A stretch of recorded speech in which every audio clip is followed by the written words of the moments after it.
हरिओम. गेल्या 2-3 भागांमध्ये आपण माहिती घेतली की नवीन योग वर्ग आपल्याला जॉईन करायचा असेल तर आपण काय काय काळजी घेतली पाहिजे.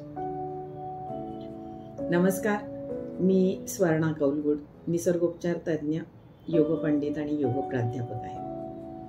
आजच्या भागामध्ये आपण बघूयात की आपल्याला बरेच जण म्हणतात की आम्ही चालतो, आम्हाला वेगळा योग वर्ग जॉईन करण्याची काही गरज नाही.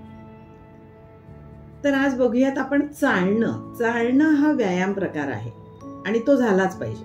आजकाल लोक चालणं करतच नाही, म्हणजे चालतच नाही. कारण काय होतं की जिना चढ उतर पण करत नाहीत. लिफ्ट असते, लिफ्टनी खाली येतात, कार असते उभी, कारनी जातात येतात आणि त्याच्यामुळे अजिबात चालणं होत नाही. त्यामुळे आपल्याला बऱ्याचशा लोकांना कळत नाही की आपल्याला दम लागतोय आणि खूप अगदी आयत्या वेळेला नंतर कळतं की कोरोनरी आर्टरीमध्ये ब्लॉकेज आहे. अगदी 90% 95% ब्लॉकेज आलेलं कळतं आणि हे अगदी आयत्या वेळेला कळतं, कारण आपण कधीच आपल्या स्वतःचं टेस्टिंग केलेलं नसतं की आपल्याला दम लागतोय का.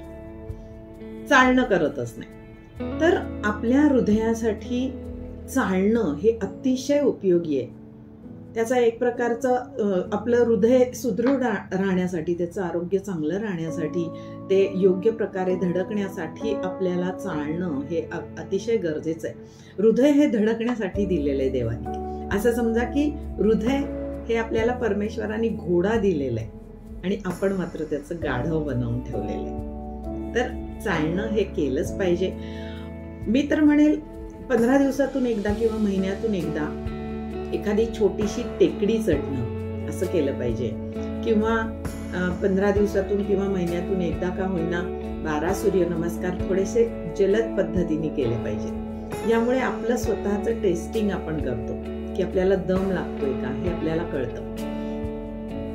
त्याच्यानंतर बघूयात आपण की योग पण केला पाहिजे. आता योगामध्ये वेगळे वेगळे प्रकार आहेत, म्हणजे आसनं आहेत, प्राणायाम आहे, मुद्रांचा अभ्यास आहे, धारणा आहे, ध्यान आहे, अजूनही बरेचसे प्रकार आपल्या योग साधनेमध्ये येतात आणि त्याचे वेगळे वेगळे फायदेही आपल्याला मिळतात. आज आपण फक्त आसनांच्या संबंधित असलेलं मर्यादित बोलणार आहोत की आसनं केल्याने आपल्याला काय फायदा मिळतो. तर आपल्या शरीरामध्ये आसनं केल्याने जे काही दाब येत आहेत, ताण येत आहेत किंवा पीळ जो येतोय, त्यामुळे आपल्या सिस्टीम्स चांगल्या होतात, त्यांचं कार्य सुधारायला मदत होते.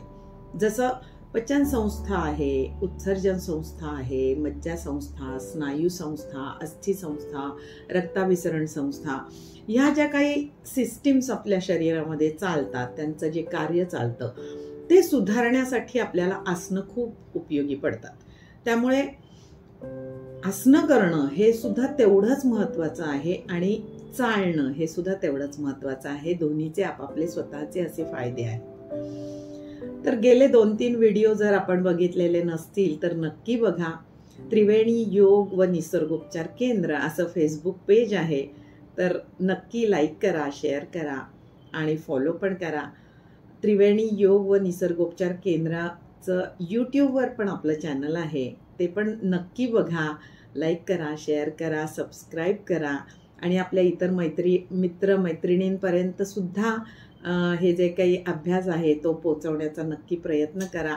पुढच्या व्हिडिओमध्ये आपण वेगळ्या एका विषयावर बोलूयात, भेटूयात पुढच्या व्हिडिओमध्ये. नमस्कार.